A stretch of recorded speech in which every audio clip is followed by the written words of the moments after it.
My stack of cakes have been chilling overnight. I saran wrapped them and put a plate under them so that they were supported by something. Before I frost them, I'm going to make the base for the cake. I'm going to be using a ruler and a box cutter for this. The reference photo that was sent to me is a headstone, so I'll kind of be going off of that. It's a plain one, so straight bottom, straight edges, and then rounded top. Okay, so the first thing I'm going to do is take one of my cakes and kind of figure out how tall it is and how wide it is. Okay, so they are 9 cake pan. Well, that's weird. Okay. So they're roughly 9¼ inches wide. What I'm going to do is try and draw the shape out that I want on the cake board and then cut the cake board into that shape and carve the cake using the cake board as my template. I've seen them do this on Ace of Cakes, so I'm hoping it will work out for me. The cake is kind of flexible, so it might move a little bit while I'm carving it. So I want the template on the bottom to act as support, and then I can just follow the lines of that. I am just using the curve of the cake as the top of the headstone. I'm just going to trace the cake. So there's what I have currently. It's not pretty. I'll try and smooth the edges out a little bit, and then I'll measure 9 inches in a few spots down the board and cut it into shape. The ruler and box cutter that I'm using, I sprayed them with disinfectant spray. Since they are cutting the platform for the cake, they're going to come in contact with cake. This is my husband's box cutter, so I have no idea where it's been before. So that's why I felt it was safe to just sanitize it. Okay, so I've smoothed out that line a little bit better. I'm going to draw a line where I want the curve to end. So there's that. So by doing that, make sure that that is even. And then everything south of this line is going to be a straight line, because I don't want the curve to continue this way when it stops over here. And like I said, I'm going to use the bottom that's already there and the side that's already there because I know they are straight lines. Now I'm just going to measure 9 inches every once in a while. Well, 9¼ ish. So I'm adjusting my curve a little bit so that it is the 9¼ inches that the cake is. Since I just traced this, there was a margin of error since there's plastic wrap. So you probably can't see this, but there's the original line and there's my little nick in. We can start the rest of this. So every 9¼ inches or so, I am going to make a little dot.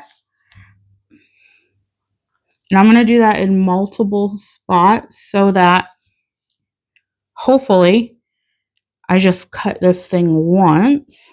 At least that's the goal. So there's all my little dots. For the most part, they follow where the line in the cardboard already is. So that will help me draw a straight line. My neighbor's having work done at their house. So every once in a while, you're going to hear a small chihuahua barking at what she believes is danger. All right, so there's that. I think it looks fairly straight. So now I'm going to try and cut it. I'm going to use the edge of the island. So I'm going to hold it with pretty much my whole arm and then cut off the side of the island, doing my best to follow that line. That way I do not cut my countertop. Anybody who's watched Ace of Cakes has seen Duff cut himself open doing this before. So try not to repeat that process. So I'm doing a similar process for the curve. I'm trying to go slow and do shallower cuts and then I'll come back along that shallow line to do a deeper cut so that hopefully this edge is kind of straight when I'm done. And after this initial cut, I might go through with like some scissors and try and smooth that edge out some. Hopefully I can smooth it out some. I'm just flipping it over and going from the back side a little bit to kind of cut more of that cardboard. All right, so I'm going to bend the cardboard up slightly so I can see where the cut is. Gently go over that. Right now, that's where we're sitting. I'm going to go over the edges a little bit with some scissors to try and smooth them out. And then I'm also going to go through and knock off any of the loose cardboard. That way it does not end up in our cake.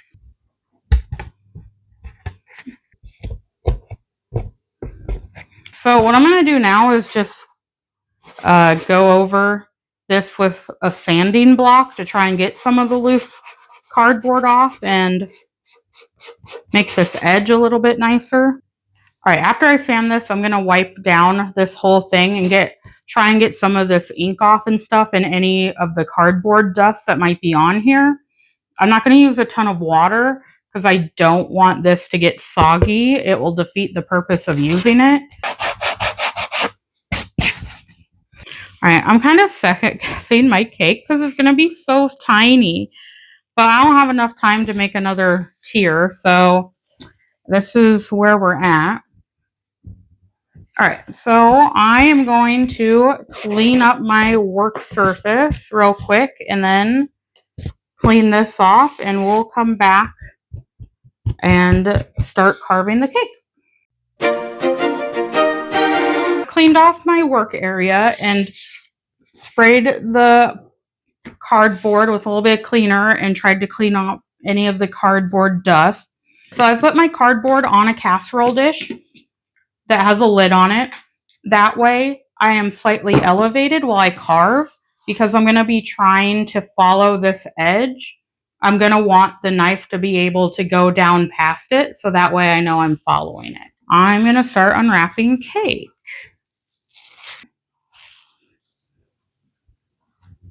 Okay, so currently my plan is for the top to be red velvet and then this part here to be the vanilla birthday cake. I am going to cut this all and then make the frosting because I want the frosting to go straight on the cake after I make it. After I make the frosting, I'm going to lift these pieces back off and put a little bit of frosting on the cake board so that my cake does not move when I'm frosting it or when it's in transport. The top here is looking pretty good. So now I got to figure out how I'm doing the rest of this.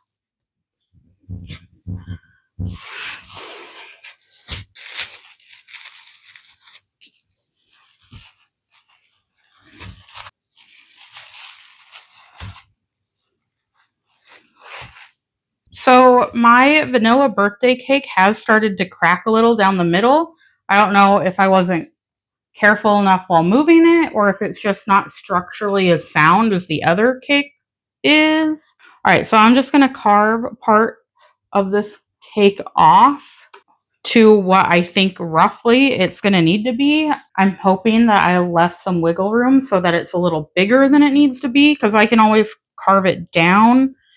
The adding back is usually the problem. Yes, it is bigger than it needs to be, which is what I was kind of going for. I'm going to get a plate for my cake scraps. All right, cake scraps. Great. The knives I'm using for this process, I just grabbed kind of what I thought I would need. Here's a serrated knife, a bread knife. I have this little serrated knife, and then I have a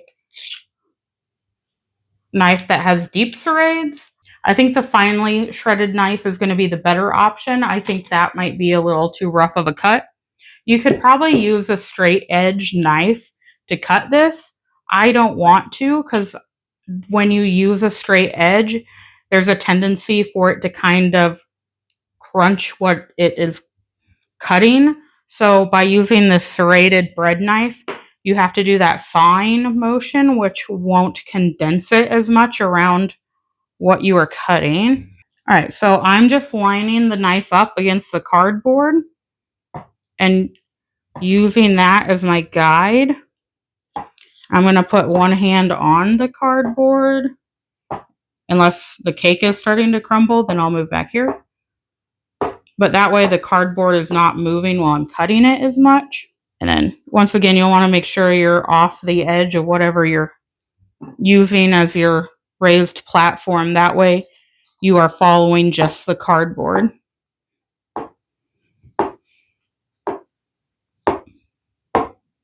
We had a little edge crumble there. I'll try and glue that back on once I have frosting. I don't think I'll have to do too much edge carving because it looks like it lines up pretty well. In the reference photo I have, I'll try and insert a picture, makes it look like it's kind of an older headstone. So I think if there's some cracks on the edge, it would be fine. This white cake is incredibly sticky. I'm assuming it's the amount of sugar from the sprinkles that are in it. I'm going to have extra cake, which I'm fine with. I'll probably end up making cake pops or something out of it. As you can see, there's a little triangle there that I'm going to have to figure out how to get cake into. So I'm probably going to do vanilla cake here and then red velvet here so that there are kind of equal amounts of both. So I guess I'm just going to carve some chunks out and then keep carving it down until I get it to the shape I think it needs to be. All right, so I tried to go bigger than I thought it would need to be so that it would kind of fit in there well, but I could have gone bigger, it looks like. We're getting closer.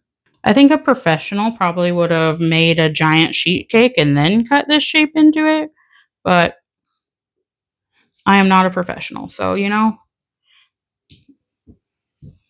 And I'm not convinced I'm getting paid for this, so they're just going to get what they're going to get.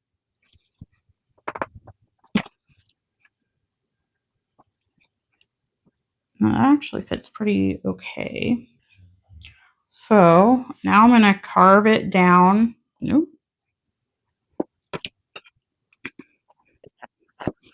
So once again, I'm just following the line of the cardboard as my guide to cut that cake off. Great. All right, so that chunk is mostly in there. It's not too bad. I'm gonna mostly fill in the gaps with frosting. All right, so let me turn this bad boy around and we'll do a similar process on this side.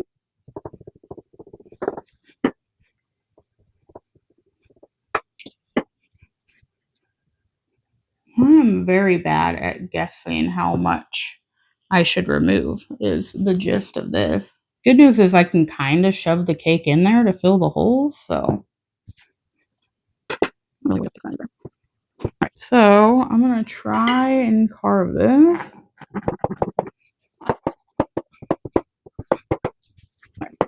Now we have the majority off, I'm going to get a little better curve.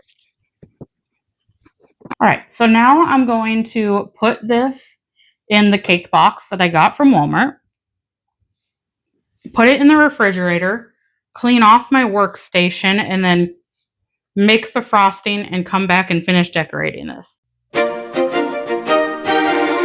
I'm going to be making cream cheese frosting from Duff Bakes Think and Bake Like a Pro at Home by Duff Goldman and Sarah Gonzalez, copyright 2015. And we will be doing the cream cheese frosting. All right, the cream cheese frosting will be going on a cake that is half red velvet, half vanilla birthday cake. It should be the two videos right before this. They are also in this cookbook. I'm gonna get an apron real quick because there's a lot of powdered sugar in this and I don't want to be 100% covered in it. We're gonna need 4 cups of powdered sugar, 1 package of cream cheese at room temperature, and 2 sticks of butter softened. So these have been sitting out on my counter for a while.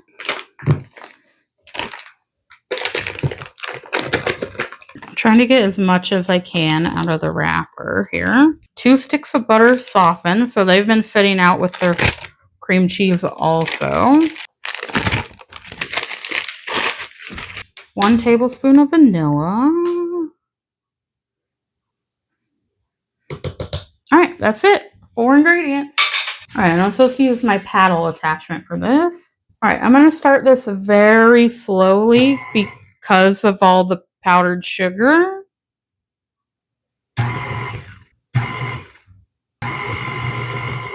That was on the first speed, so, you know, powdered sugar will get everywhere. Now that the powdered sugar is mostly mixed in, I'm going to up the speed on this a bit.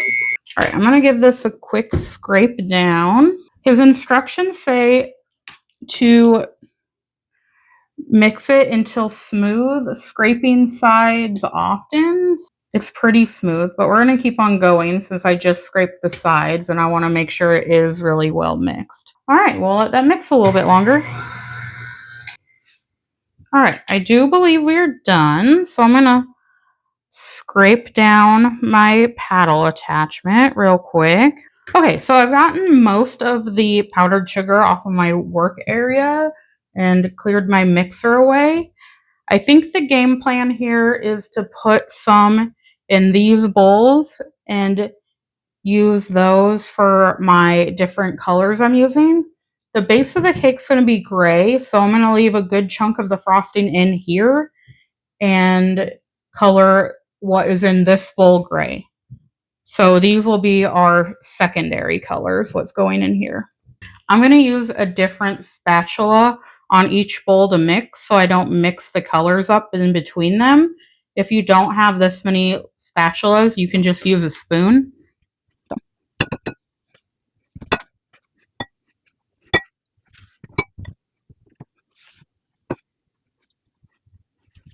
I don't think that I'm going to need very much of any of the secondary colors. So I did about 2 scoops each into the bowls. I'm going to color these and then color what is left gray as the base of the cake. For this one, I'm going to start here. The base of the cake is going to be gray, and it does not take a lot of black to make something gray. So I am going to play it safe and start with just a drop, mix it in and see what it looks like, and then go from there.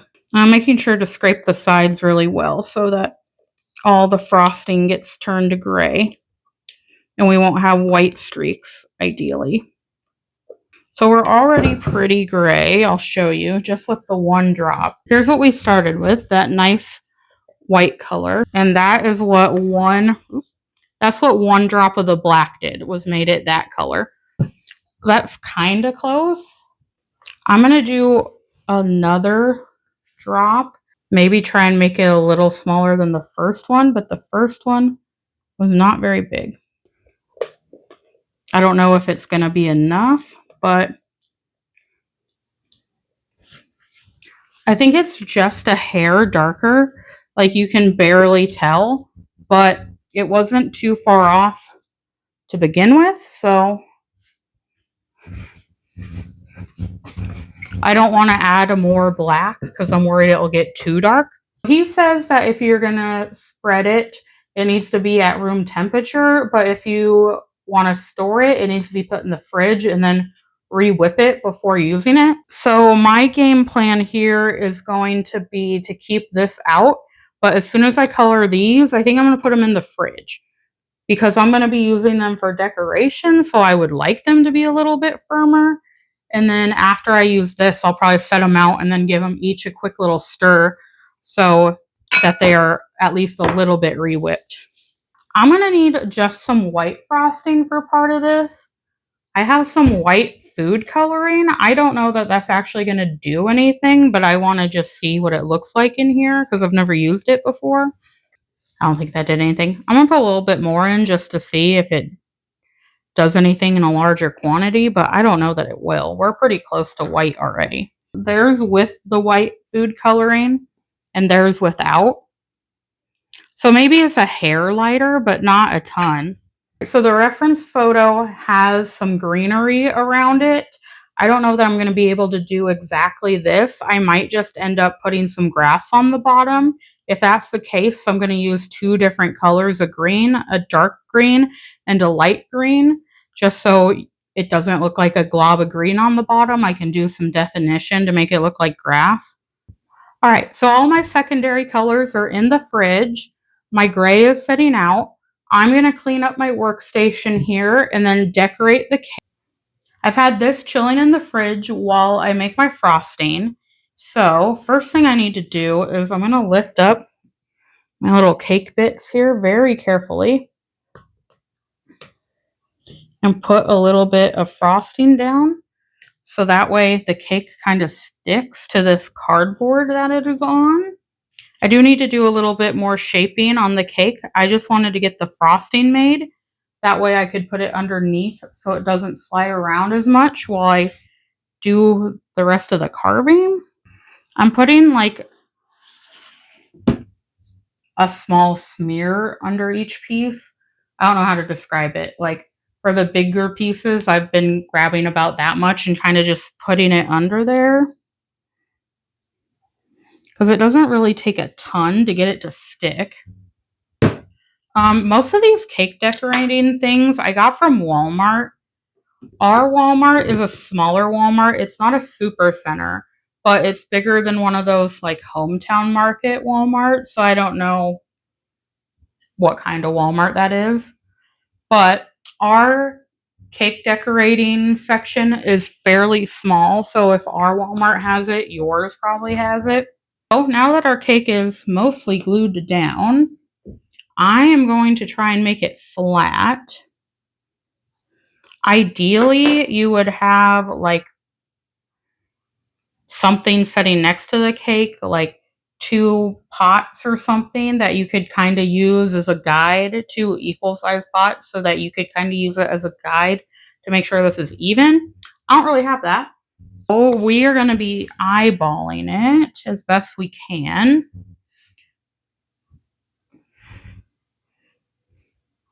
This is supposed to be like an old looking headstone, so hopefully if it's a little uneven, it will just add to the aesthetic. I try to start with smaller pieces. Try.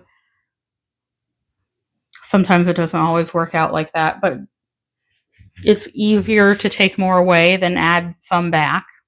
This isn't like the cleanest process, so just you've been warned. It's looking all right. Like it could be flatter, but I'm not going for 100% perfection here. I don't know at what point in the party this is coming out, but there's a good chance that most of the guests will be drunk already. So I don't think they would notice. I am a pretty inexperienced cake decorator. I've done a birthday cake or two in the past. I took about every art class I could in high school and a little bit in college, and then I watched a ton of Ace of Cakes. So that's where most of the knowledge I have about cake decorating comes from. So not a lot. I don't know that there's really a good way to get like the extra cake chunks off of here.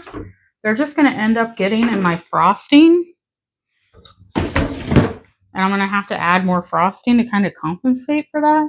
So like maybe, I don't know, maybe this will work. All right, so I got a serving spoon. I'm just going to use that to kind of glup some frosting on here. And then I'll use my little cake spatula, frosting spatula to smooth it out. I'm still getting some red velvet kind of chunks in there, but that's why I go thicker. I don't know if that's the recommended method, but I don't want to turn all those chunks of cake up just like that. There is a portion on cake decorating in this book, but why would I read that? I do think the last time I decorated a cake, maybe I did a thin layer. The last time it didn't look too bad. So maybe I did a thin layer of frosting and it kind of, ooh, yeah, I bet that's what I did do. I bet I did a thin layer of frosting and I kind of caught all the crumbs. And then I came back over and did a thicker layer. I bet that's exactly what I did. All right, we're going to try that and see if that helps this crumb situation. The cake has been in the refrigerator overnight so that it's nice and cool today. And then I just like to store it in the fridge. I don't know. I get nervous keeping cake out at room temperature for a long time, especially if I'm going to serve it at a party a day later. But you want your cake to be cool when you frost it because your frosting will melt straight off of it if there's still any heat left in it. I've seen the Ace of Cakes people like carve crazy shit out of cake, but they carve it and then magically the next scene it has a thin layer of frosting on it and it looks perfect. I know the thin layer of frosting is because they use fondant and they want to use that to make the fondant stick, but I know they ice regular cakes, so I don't understand how they make them look perfectly frosted. Okay, so we're pretty well covered. I'm going to leave my vat of frosting out here to keep it warm and spreadable. I'm going to move my secondary colors out of the fridge out here and get them warming up a little bit. I'm going to stick this cake back in the fridge while I kind of clean up and stuff because I would like this base coat to harden some so that when I spread this, hopefully less of the cake crumbs move since it's a little more firm. So I'm going to do that real quick. All right, here's our cake. I don't know that amount of time in the fridge did anything, but we will see. It's kind of cold to the touch, so hopefully it helps firm it up.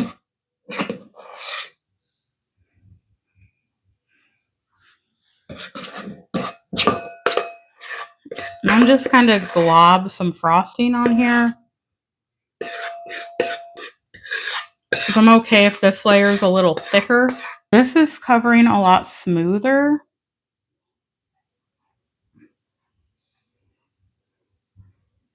Like we're getting less cake chunks in here. So I think that method worked well. Like I said, if it had more time to cool off, we would probably be better off, but we are pretty good as is. It does say in this recipe that it only makes enough for one cake. So if I would have read that beforehand, I would have known that this was going to be an issue. All right, so I am real quick going to make another batch of frosting. Put this in the fridge so it cools a little more. I'm going to smooth out some of the rough edges here on the frosting. I might have to end up refrosting kind of a little bit more than I want to because I don't know that I'm going to be able to color match this exactly. So, all right, I'll make more frosting and then we'll go from there. Here is our beautiful cake that's been hanging out in the refrigerator while I made my second batch of frosting. I do think that my new frosting is a little bit darker, which is fine. I knew I probably would not be able to match it perfectly. So,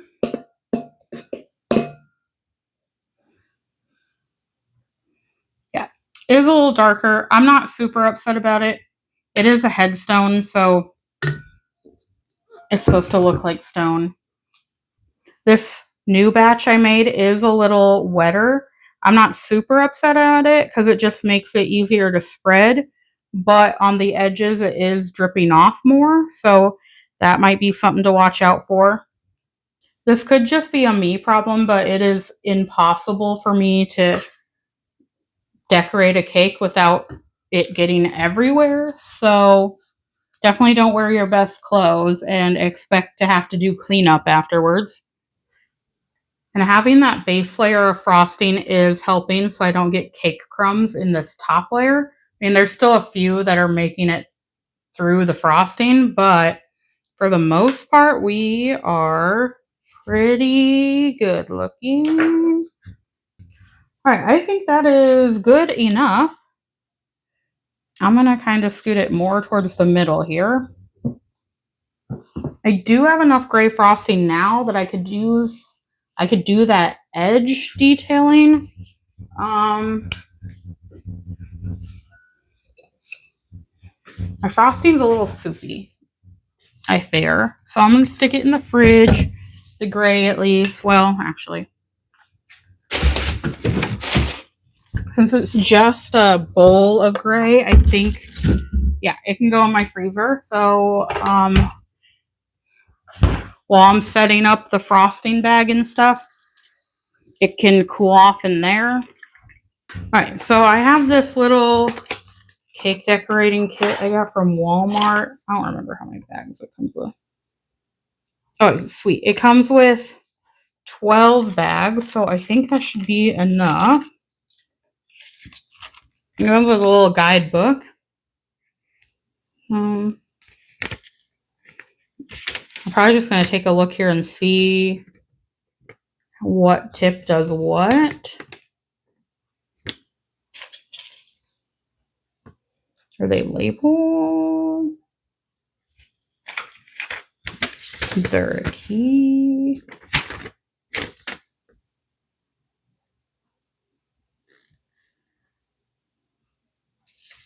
This little guide that came with it does give like tips and tricks on how they suggest to do things, like how to outline, contour writing, different things like that. So we will do our best here.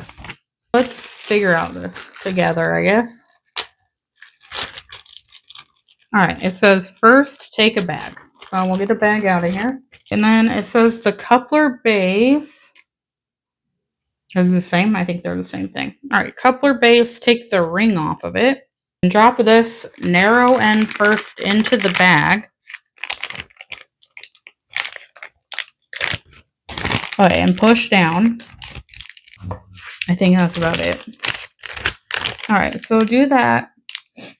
Below the bottom of the screw thread, cut the opening at the mark. Push the coupler base down through the opening. Place decorating tip over the part of the base extending from the ring. Put the ring over the tip and twist it on. Okay, great. Put that back down in there. All right, that looks about right. I'm going to use the fine line tip because I'm going to try and do that outside edge that the reference photo has. Ooh. Okay, so this has been hanging out in the freezer. I don't know that it is cold enough. It is colder. Like the bowl is definitely colder to the touch. So I'm assuming we've made it cooled down some. I don't know if enough to hold its shape, but we'll see.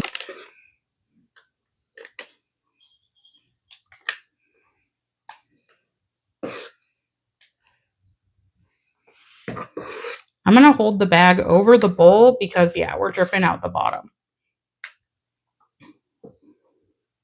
I don't need a ton, so I'm going to go with this. I'm a little worried maybe this frosting's too thin to really be decorating with.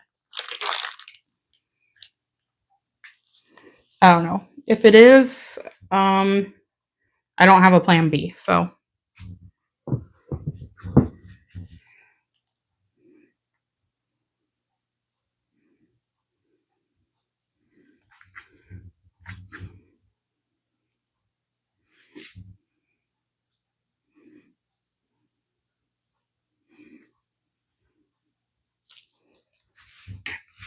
It's kind of holding its shape a little bit.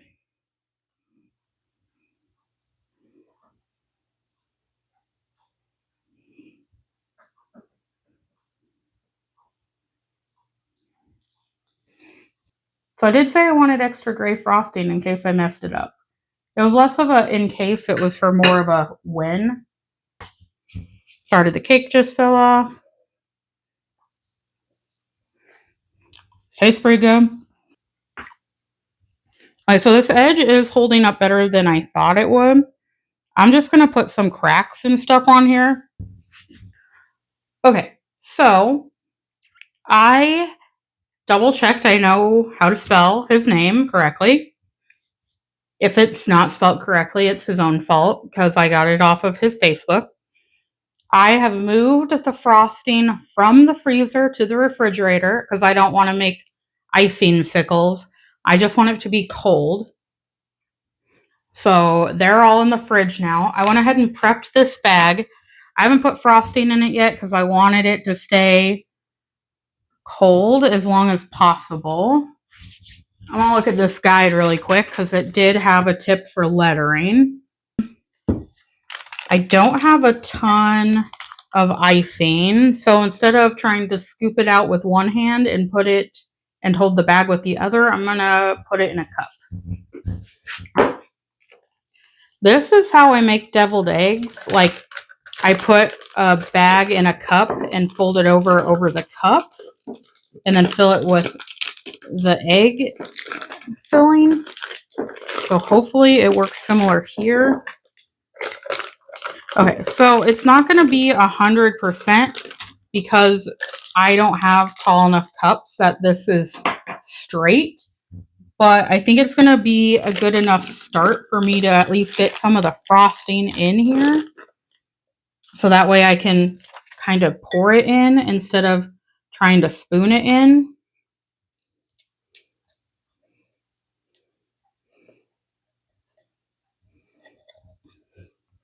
If my hands were bigger or I had a smaller bowl, this would be working a lot better, I think.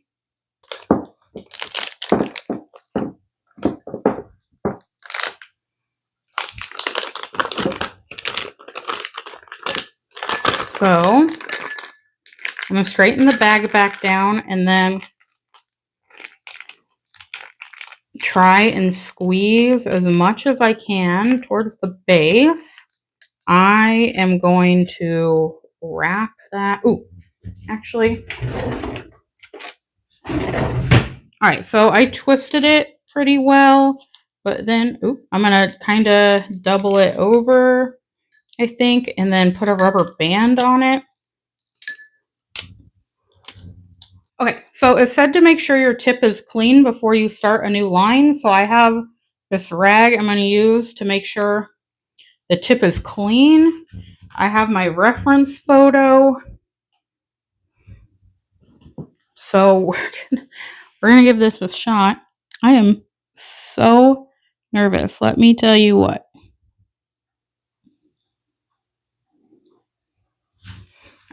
I'm bringing the rag over here.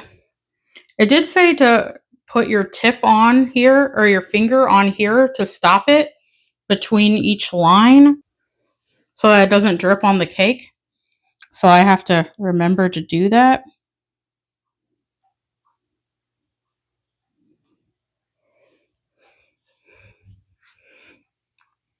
I did save gray frosting in case I did mess this up so bad that I needed to scrape some frosting off of here and go over it again. I'm really hoping that I do not have to do that. And that's pretty much what it is in the photo. I don't know that I like it. I think I'm done with the black. There are black roses on here. I would have to switch out the tip. And my confidence in myself to do black roses in 40 minutes is not great. So I'm going to do some of the other decorating, and then we are probably not doing roses, but maybe I'll work them in. Doubt it. All right. I'm putting the black away, get my next color, and start there.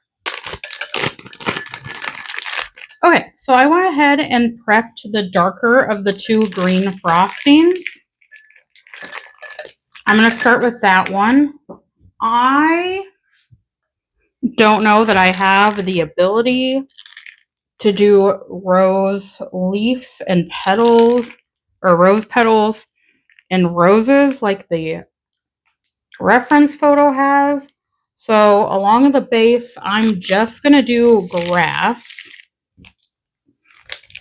I would like to make the grass different sizes,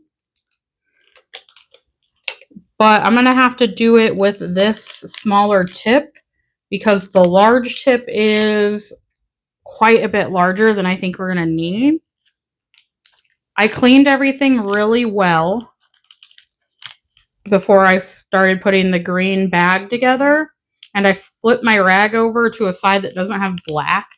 I don't want to get black into the green frosting and contaminate it, so that's why I'm being extra careful to make sure I cleaned everything really well. If I was smart, I probably would have done this white frosting next so that I don't contaminate the white frosting with anything, but here we are, and that's not going to happen. So I'm going to try and do different thicknesses of grass. I assume how I'm going to do that is by how fast I move and how much pressure I apply. So at the base here, I'm going to start with a pretty firm squeeze and then go kind of slow. Then once I get up to the top, I'm just going to kind of let the pressure off. I'm kind of slowing down a lot more so that I get some drag so that it comes to a nice pointed tip. It looks like that method's working pretty well. All right. I'm kind of leaving space in between the blades so that I can come back in and apply that neon green. So I think I'll do a clump of grass on each of the ends of the bottom and then one in the middle. Because if we're sticking to rules of 3, then I think that will be pretty good. It'll be a littler clump.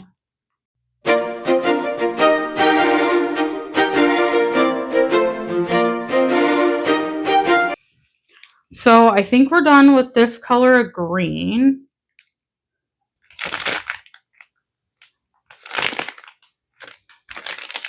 So this is my lighter green. And we're going to do pretty much the same thing we did with the dark green. I do think putting the frosting in the refrigerator to cool it down is helping with the decorating, just because it's firmer, so I have a little more control over where this frosting is going. If it was wetter, I would have less control. It'd probably be also more runny, like there would be more drips and runs on the cake. So I'm happy with what is happening currently. I think it could look better, but I think for cake grass that isn't all over the cake and we're doing blade by blade, it's probably good enough. I'm just adding a little bit more. I think some more lines that kind of cross over colors will make it look more grass-like or not. I also don't want to do that a ton because I don't want it to become like one blob. Like I still want there to be definition between the colors. So there's a cobweb in one of the corners on that picture. So I think what I'm going to do is just kind of move it up and towards the middle a little bit. So that becomes kind of like the top decal. The only other thing I could think of is to put like a cross up there or something, but I'd have to make it pretty thick because the writing isn't super fancy on here. So if I just do like a quick cross, I think it'd end up looking like a T. Like I think people would be like, "Oh, is that a T?" and then have to look at it for a second before they were like, "Oh, nope, just kidding." So it'd have to be like a really thick one. So I'm not going to do that probably. I'm going to clean everything really well since I'm going to do white frosting and throw this cobweb on here, and hopefully it'll be good enough. I have thought about going back over the outside line a little bit just so it's thicker, but I don't think I have time, and I don't think it looks bad how it is. Like, I think if I left it, everybody would be fine with that. So I think that's just what I'm going to do. So here's my white frosting. I tried to clean everything super well so that I wouldn't get the other colors in this white frosting. I did find a cup, or I did find a taller cup to fill the bag, a taller, narrower cup. So it was much easier to fill with that. So if I can do this cobweb without messing it up, we might actually be done with this cake. We'll have to see. All right. I'm going to turn it sideways so that I'm on the side that I need to be for the cobweb. I'm just kind of looking to see how they did it. They're obviously working from one focal point, but then they did each line kind of individually, and they did 5. So it looks like they did, like, they didn't do a line on the top because they wanted to look like the cobweb was kind of going over the edge. So we'll kind of stick with that theme. I'm going to do my longest line first and then do the 2 like medium ones to kind of get the spacing right, and then see where I am from there and put the smaller lines in as needed. I think one of my lines of the web is going to go over the font a little bit. I'm okay with that. That way it looks like the cobweb is over the headstone. Like, a spider wouldn't normally care if the writing's in the way or not. So I am fine with that creative choice. Not that I have a lot of an option here. I think my first lines are on, and we are good to start doing the weaving between them.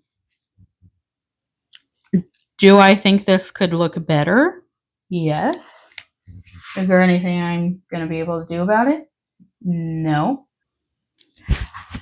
Since the top web part is looking like it's draped over, I went ahead and did those little marks there so that way I can see the spacing on this line. And then I'll go through and do the rest of the lines continuously in one sweeping motion. So I'll do the whole outer line in one go. I just wanted to get the spacing kind of right there, so that's why I did the first little bit individually. Oop. All right, so I got a little black in my white from touching the eye. So I did stop mid that line so that I could wipe off my tip and stop spreading black dye through the rest of this. All right, we are all good to go. Good thing I noticed. Crisis averted. Oh my God, I think I have done it. All right, so I have about 15 minutes until my husband will be home, and I have to load a table and some crock pots and give this some time to cool in the fridge.